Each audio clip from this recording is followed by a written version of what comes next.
Magandang umaga po sa ating lahat. Pastor Dick Salcedo po dito po sa Naga City para po sa ating morning devotion ay atin pong pag-aralan, basahin po ang aklat ng mga taga-Pilipos o Philippians chapter 3 verse 13 hanggang 15. Basahin ko po sa Tagalog, no?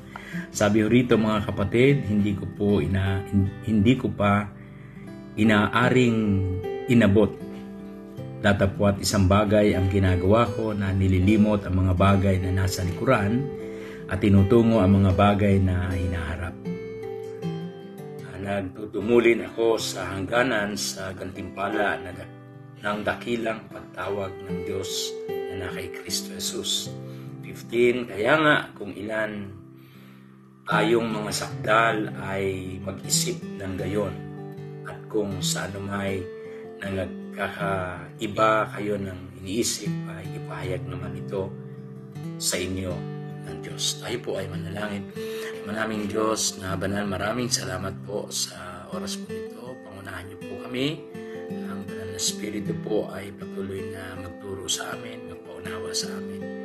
At ang aming kaluluwa ay mabusog, makahain, Panginoon Diyos. Ang kalagayan ng aming spiritual. Salamat po at sa iyo po namin ito ipinagkakatiwala. Ito po ang dalangin sa pangalan po ni Jesus. Amen. Alright. Ngayon po ay ating bigyan ng pansin. Ito pong atin pong binasa. Pamagatan ko po itong finish well. Finish well. Yung pong tapusin ang yung takbuhin natin na mabuting, yung pong sa mabuting paglilingkod, matapos ng may kabutihan. Minsan may pagtitiis, kailangan po yun kasi part yan ng ating maturity, yung paglago ng ating pananampalataya. Pero ang susi po dito ay huwag titigil. Finish well. Yung bang hindi ka tumitigil pero maganda yung nangyayari. Hindi baling mabagal pero huwag hihinto. Huwag titigil. So number one, Paul, ito pong si Pablo ay maganda po itong aking nakita sa buhay ng taong ito. Maraming sinulat dito sa New Testament at nagbibigay lakas sa ating mga naglilingkod sa Panginoon. Paul had a fixed mind to live for Christ. Yan, sabi rito is, this one thing I do, ang sabi ni Paul sa verse 13, ang sabi ho dyan ay hindi ko pa inaring inabot. Datapwat isang bagay ang ginagawa ko. This one thing I do. Paul had one thing to obtain his life is to advance to the finished line. Finish well. One thing I do to advance his glory. Kaya magandang doon tayo tumingin looking unto Jesus the author and the finisher of our faith. Number two, Paul had an eager motivation to live for Christ.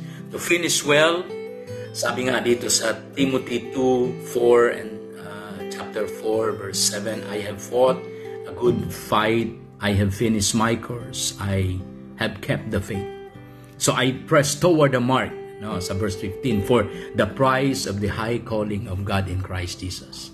Yes, merong struggle, merong mga obstacle sa buhay ng mga mananampalataya, pero wag po talagang hihinto. Sabi nga sa Philippians 2:16, holding forth the word of life, that I may rejoice in the day of Christ, that I have not run in vain, neither labored in vain. So, ipahayag ang salita ng kabuhayan. Yan lang po ang bottom line natin. Ba't tayo nandito sa ang layunin, yung purpose ng Panginoon? Ba't buhay pa tayo para maligtas doon sa hindi pa ligtas? At pagligtas na, mabuhay para kay Kristo. So, holding forth the word of life, that I may rejoice in the day of Christ. Ang rejoicing, wala ho dito pagdating ng Panginoon. Makikita ho natin yan. Kaya, huwag titigil. Tuloy lang po tayo. Finish well. Pangatlo, Paul had an attitude, a manner to live for Christ. Sa verse 15, Kaya nga, kung ilan tayo mga sandan, ay mag-isip ng gayon.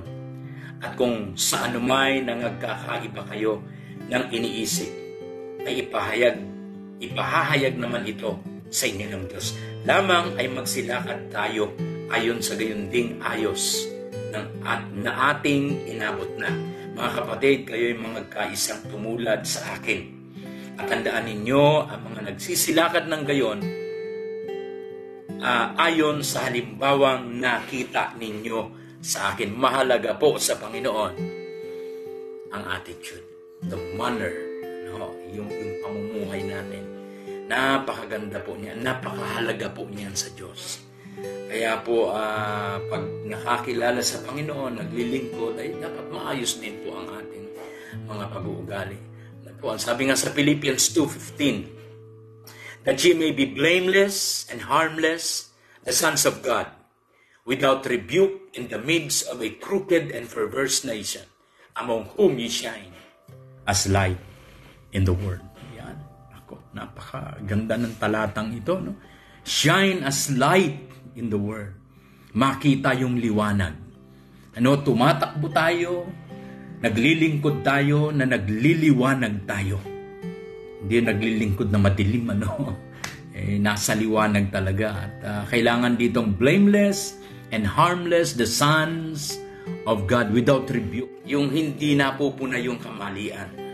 Sabihin, kaya nga sabi dyan ay forgetting those things. Binago na ayos na Ipapunta ho tayo sa glory to glory. Hindi ho tayo paurong.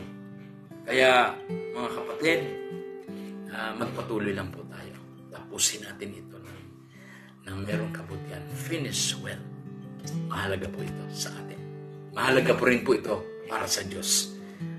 At nang tayo po ay maging magandang halimbawa sa mga nakakakita sa atin, sumusunod sa atin sa pagtuturo natin, pag-aaral natin, ay ganun din sa pamumuhay po natin. Magandang maga po at pagpalain po tayo ng Panginoon. Tayo po yung manalangin. Maraming Diyos, maraming salamat po. Pangunahan mo palagi ang buhay namin. Gamitin mo kami, Panginoon. Magulo ang mundong ito, Panginoong Diyos, pero nawa bumuti ang buhay namin ayon sa liwanag ng iyong salita. Salamat po, ito pong aking dalangin sa pangalan po ni Jesus. Amen. God bless po at pagpalain po tayo ng Panginoon.